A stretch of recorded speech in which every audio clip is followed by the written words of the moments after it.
Hello buddies, welcome back to our channel. ఈరోజు మన ఛానల్లో స్పెషల్ వచ్చేసి డ్రమ్ స్టిక్ సూప్. ఈ మునక్కాయ సూప్ తీసుకోవడం వల్ల కాల్షియం అనేది రిచ్గా ఉంటుంది, ఇమ్యూనిటీ అనేది హైగా ఉంటుంది, అలాగే బోన్ హెల్త్కి చాలా మంచిదండి. సో ఇప్పుడు ఎలా చేసుకోవాలో చూపించేస్తాను, సింపుల్గా చూసేయండి.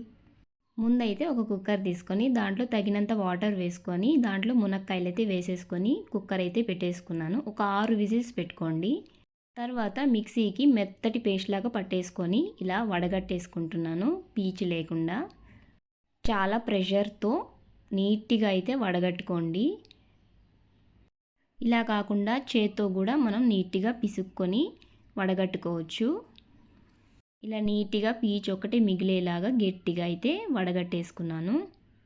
నెక్స్ట్ ఒక కడాయి పెట్టుకొని దాంట్లో చిన్న పీస్ బటర్ వేసేసుకున్నాను. అలాగే సన్నగా కట్ చేసుకున్న అల్లం, వెల్లుల్లి, పచ్చిమిరపకాయ ముక్కలు వేసేసుకున్నాను. వేసుకొని 1 నిమిషం పాటు బాగా వేపుకున్నాను. వేపుకున్న వెంటనే వడగట్టుకున్న డ్రమ్ స్టిక్ సూప్ కూడా వేసేసుకొని 2 నిమిషాల పాటు బాయిల్ చేసుకోండి. తర్వాత దాంట్లో 1 table spoon pepper powder, 1 table spoon salt వేసుకొని నీట్గా మిక్స్ చేసుకొని దాంట్లో అయితే కొంచెం కొత్తిమీర, కొంచెం స్ప్రింగ్ ఆనియన్స్ వేసేసుకోండి. లెమన్ అయితే కొంచెమే పిండుకున్నాను, అదైతే ఆప్షనల్ అండి, మీకు నచ్చకపోతే వేసుకోవద్దు. సో ఈజీగా చేసుకుని healthy and tasty drum stick soup అయితే రెడీ అయిపోయింది. మీకు కూడా నచ్చితే ఖచ్చితంగా ట్రై చేయండి. నెక్స్ట్ వీడియోలో కలుద్దాం. Until then bye.